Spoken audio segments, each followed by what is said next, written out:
He was looking past me right into eternity. And if it's any comfort at all, I learned later that Charlie felt no pain. He died instantly. But we had to try and bring him back. We couldn't save him.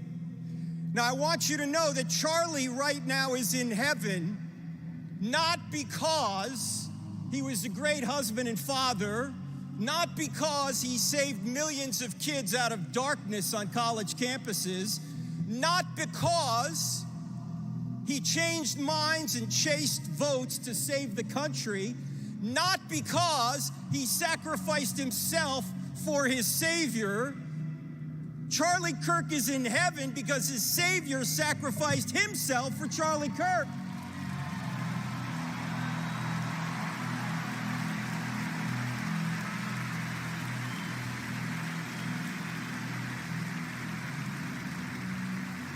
Now look, there's only two things you can get in the afterlife.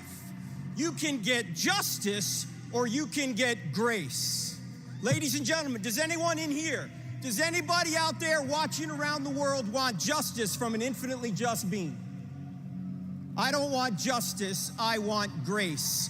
Well, the only way to get grace for an infinitely just being is for him to punish an innocent substitute in our place. Where can he find an innocent substitute among us? He can't. We're all fallen. So what does this infinitely just and infinitely loving God do? He adds humanity to his deity. He comes to earth. He allows the creatures that rebelled against him to torture and kill him so he could place their punishment upon himself, and then by trusting in him, every one of us can be forgiven and then given his righteousness.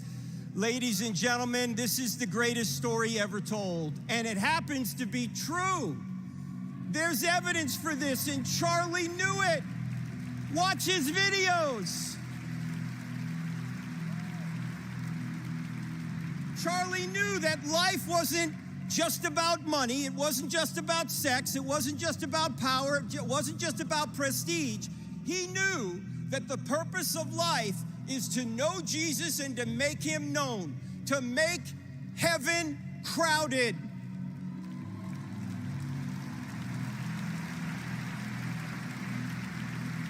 Charlie's eyes were fixed on eternity. Where have your eyes been fixed? What have you been doing with your lives? What have you been doing? What are you going to do now? You know, in every evil, God brings forth some ripples of good. In this case, he's bringing a tsunami of good. Look around. You're seeing it. And if you think a martyrdom is going to stop this movement, well, we all know Charlie was inspirational. But Erika Kirk is a force of nature. You're going to see her later today. In fact, I know what's going on in the spiritual realm right now. Every morning Erika gets up, the devil shrieks, "Oh no, she's awake again!" And ladies and gentlemen, let's honor Jesus.